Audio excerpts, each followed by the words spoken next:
Assalamualaikum at magandang gabi po sa inyong lahat. Ayan, nagbabalik muli ang iyong kabalbas at kakain kami ni Mrs. Ayan, luto ni Mrs. lahat yan. Ah, Dahil sa tinaman siya, umorder at medyo may budget pa naman at kaya pa naman sa budget, so pwede na. Kaon ta. Ang sarap ng aming hapunan. Ayan, oh, may kari-kari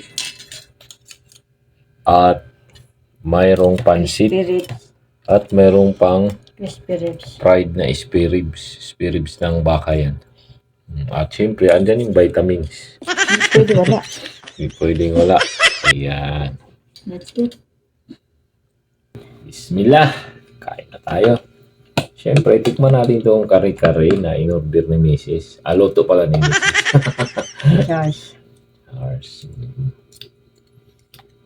May bagong. Saan yung bagong yun? Yung bagoong. Masarap yung kare-kare pag may bagoong. Kain na. Bismillah.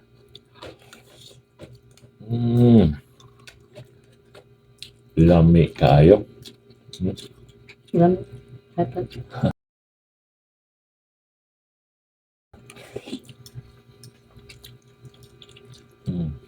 Ilan ba ba? Gamot daw sa high blood. Gamot ba sa high blood tuloy? Ilan ba? Minsan-minsan lang. Oo. Madalas naman namin kinakain tuyo eh.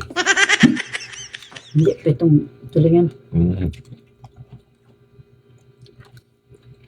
At pritong tulingan. Tikman din natin itong fried na spare ribs ng baka. Crispy ribs daw. Sawan dito. Ano natin? Hapon kare-kare.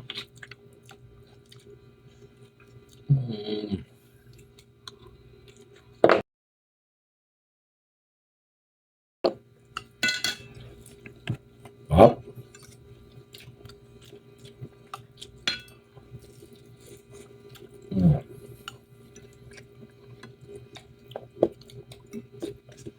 At siyempre, walang kamatayang pansit. Pangpahaba ng buhay. Long life pansit. Tikman din natin. Okay. Harap ng luto mo rin ah. Ano, Awa? ganito lagi ang luto mo. Pag ganito ba kasarap magluto ang misis mo, pagpapalit mo ka.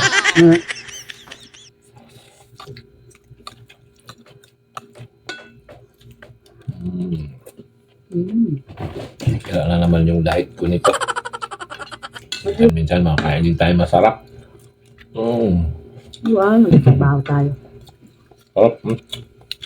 Talagang bakang spirits. Ang lambot ng baka. Sakto talaga timpada. Tapos may bagoong na masarap. Sila ang diet. Ako hindi naman ako diet eh.